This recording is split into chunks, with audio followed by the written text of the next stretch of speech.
একই দিনে পৃথক দুটি দুর্ঘটনায় হতাহত 4 জন। আহতদের চিকিৎসা চলছে হাসপাতালে। যান সন্ত্রাস কিছুতেই থামছে না। প্রায়শই একের পর এক ঘটে চলেছে দুর্ঘটনা। ফের দুর্ঘটনার বলি এক যুবক। এবার বিকেলে মর্মান্তিক দুর্ঘটনাটি ঘটে বিশ্রামগঞ্জ পুরনো পেট্রোল পাম্প সংলগ্ন রামকৃষ্ণ আশ্রমের পাশে।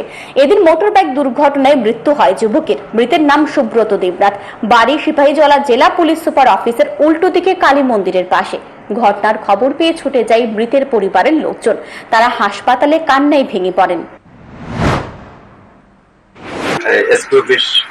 নতুন ব্রিজ আর পুরান ব্রিজের মাঝামাঝি এখানে একটা বাইক অ্যাক্সিডেন্ট হয়ে যায়।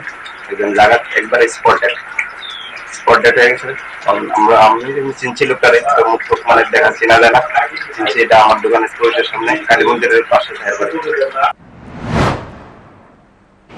এদিকে এদিনই একই থানা এলাকায় আরেকটি পথ দুর্ঘটনা ঘটে। দুটি গাড়ির মুখোমুখি সংঘর্ষে আহত হয় 3। ঘটনাটি ঘটেছে রবিবার দিন বিকেল 5টায় বিশ্রামগঞ্জ থানার অন্তর্গত বিশ্রামগঞ্জ হসপিটাল রোড সমতল আমতলী এলাকায় 8 নং জাতীয় সড়কে। একটি মারুতি ভ্যান এবং একটি বিলাসবহুল গাড়ির মধ্যে মুখোমুখি সংঘর্ষ ঘটে। বিকট শব্দে এলাকার মানুষ ঘটনাস্থলে ছুটে আসে এবং খবর দেয় বিশ্রামগঞ্জ দমকল বাহিনীকে।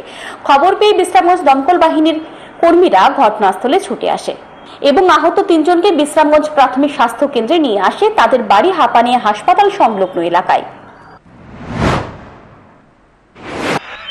বিশ্রামগঞ্জ হসপিটাল বাজারের হসপিটালের নিচে একটা জাতীয় সড়কে অ্যাক্সিডেন্ট হয়েছে। কি গাড়ি? মারুতি। কজন আহত হয়েছে? 3 জন আহত হয়েছে। ক্রমাগত যান দুর্ঘটনা ঘটে চলায় উদ্বিগ্ন সচেতন মহলের মধ্যে অসতর্কতায় ঘটে চলেছে দুর্ঘটনা।